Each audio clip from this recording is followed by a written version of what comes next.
Hello बच्चों, good morning. I hope you all are fine. In the previous class we had discussed about missile formation, and now we are discussing about the easiest chapter of your science book, and that is electricity, chapter number 10. It's chapter number 10, so let's start. अच्छा, chapter number 10 पढ़ने से पहले सबसे पहले हमें ये देखना है कि चैप्टर का नेम क्या है। चैप्टर का नेम है इलेक्ट्रिसिटी। इलेक्ट्रिसिटी। अब हम सब जानते हैं कि इलेक्ट्रिसिटी क्या होती है। इलेक्ट्रिसिटी यानी विद्युत। हम यही बोलते हैं जनरली लैंग्वेज में कि इलेक्ट्रिसिटी यानी विद्युत। ठीक है। इलेक्ट्रिसिटी पढ़ने से पहले हमें पढ़ना पड़ेगा चार्ज के बारे में। किसके बारे में? चार्ज। अब ये चार्ज क्या होता है? चार्ज का मतलब होता है ऐसे सर्टेन पार्टिकल्स जिनकी वजह से मैग्नेटिक और इलेक्ट्रिक इफेक्ट प्रोड्यूस होता हो, जनरेट होता हो, उसे क्या बोलते हैं? चार्ज। अच्छा, इलेक्ट्रिक इफेक्ट और मैग्नेटिक इफेक्ट क्या होता है? इलेक्ट्रिक इफेक्ट का मतलब होता है किसी वायर में एक बैटरी कनेक्टेड है और एक बल्ब लगा हुआ है।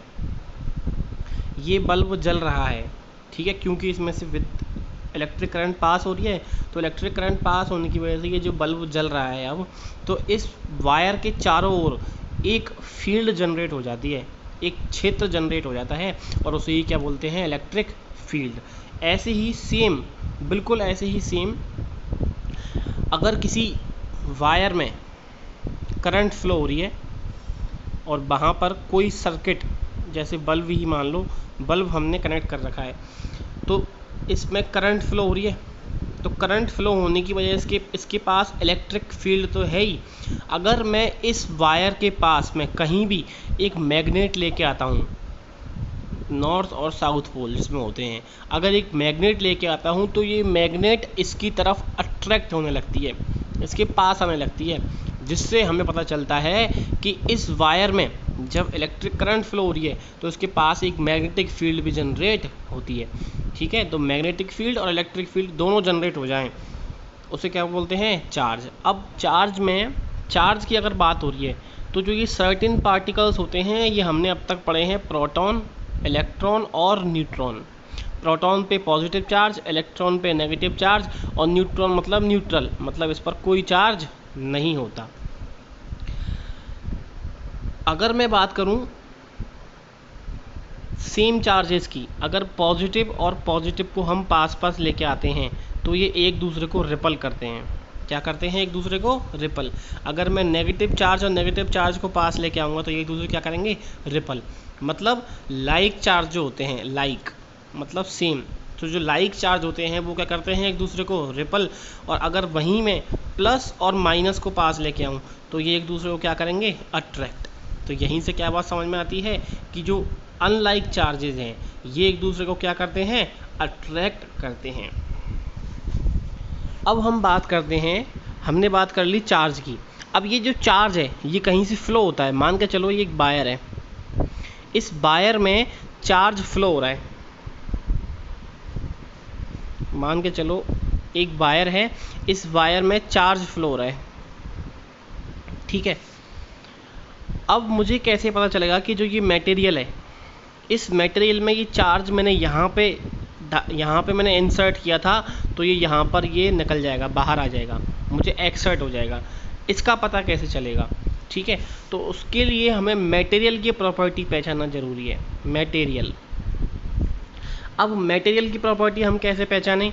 तो मटेरियल की प्रॉपर्टी को हम जनरली बोलते हैं कि जो मैटर होते हैं, जो मटेरियल, सॉरी मैटर नहीं, मटेरियल जो होते हैं वो तीन टाइप के होते हैं। एक होते हैं कंडक्टर, एक सेमीकंडक्टर और एक इंसुलेटर। एक कंडक्टर, एक सेमीकंडक्टर और एक इंसुलेटर। ठीक है, अब इंसुलेटर का काम क्या होता है? इंसुलेटर क्या होते हैं? इंसुलेटर के बारे में पढ़ते हैं थोड़ा सा हम। कंडक्टर के बारे में भी पढ़ते हैं और सेमीकंडक्टर के बारे में भी पढ़ते हैं। अच्छा, कंडक्टर हम जनरली ये बोलते हैं कि कंडक्टर उनसे कहते हैं भैया जिसमें करंट फ्लो हो जाए, उसे बोलते हैं कंडक्टर। जिसमें करंट फ्लो ना हो उसे बोलते हैं इंसुलेटर। और जिसमें कभी कभी करंट फ्लो हो जाए और कभी कभी करंट फ्लो ना हो उसे बोलते हैं सेमीकंडक्टर। लेकिन ऐसा नहीं होता है। कंडक्टर किसे बोलते हैं? कंडक्टर होता है बेटा, मान के चलो एक वायर है,